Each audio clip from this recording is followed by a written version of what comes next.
Vous cherchez des réponses sur la chlordécone? Vous êtes au bon endroit? Ce web documentaire de 10 chapitres vous propose un état des lieux des recherches menées sur la pollution à la chlordécone et de l'accompagnement des professionnels et des autoconsommateurs pour réduire l'exposition de la population à la chlordécone. Ce que nous savons, les poissons et les organismes aquatiques accumulent par contact ou par leur alimentation de la chlordécone à des concentrations supérieures à celles de l'eau. C'est pourquoi de nombreuses études ont été menées, et le sont encore aujourd'hui, pour suivre l'évolution de la présence de la chlordécone par zone et selon les espèces pêchées, afin de mieux comprendre les modes de contamination et de décontamination. L'objectif, mieux gérer les zones marines pouvant être exposées à la chlordécone. Compte tenu de la mobilité des poissons et du caractère diffus de la pollution dans un milieu liquide, la gestion est plus difficile à concevoir et mettre en œuvre en mer que sur la terre ferme. Cependant, depuis la fin des années 2000, des études visant à mesurer la contamination des espèces côtières ont permis d'identifier une forte exposition des zones littorales en bordure de bassins versants agricoles, tout particulièrement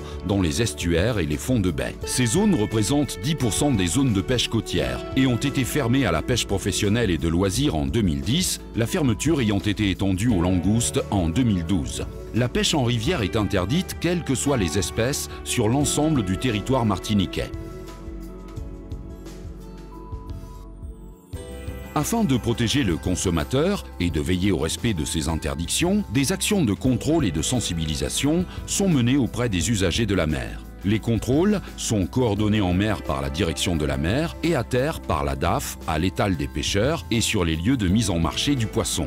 L'instauration de zones de pêche interdites a permis de réduire les cas de non-conformité des produits de la pêche locale à 1 poisson sur 10 contre 1 sur 4 auparavant. Seules certaines espèces côtières, poissons rouges, crustacés et d'estuaires, mulets, titiris, restent à ce jour concernées. Bonne nouvelle, parmi toutes les exploitations d'aquaculture marine contrôlées chaque année, aucune contamination n'a été constatée sur les espèces d'élevage, ombrine, tilapia. Les aquacultures d'eau douce contaminées ont été fermées avant 2010. Celles en activité aujourd'hui sont contrôlées systématiquement tous les ans et à ce jour, aucune contamination n'a été constatée.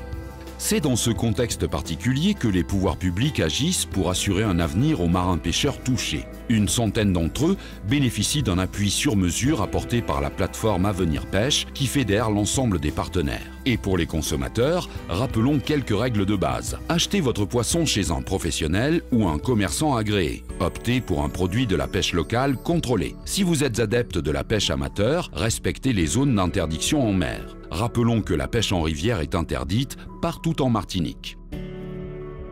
Pour en savoir plus encore sur la chlordécone, restez connectés. Pour répondre à toutes vos questions, cliquez sur le chapitre suivant.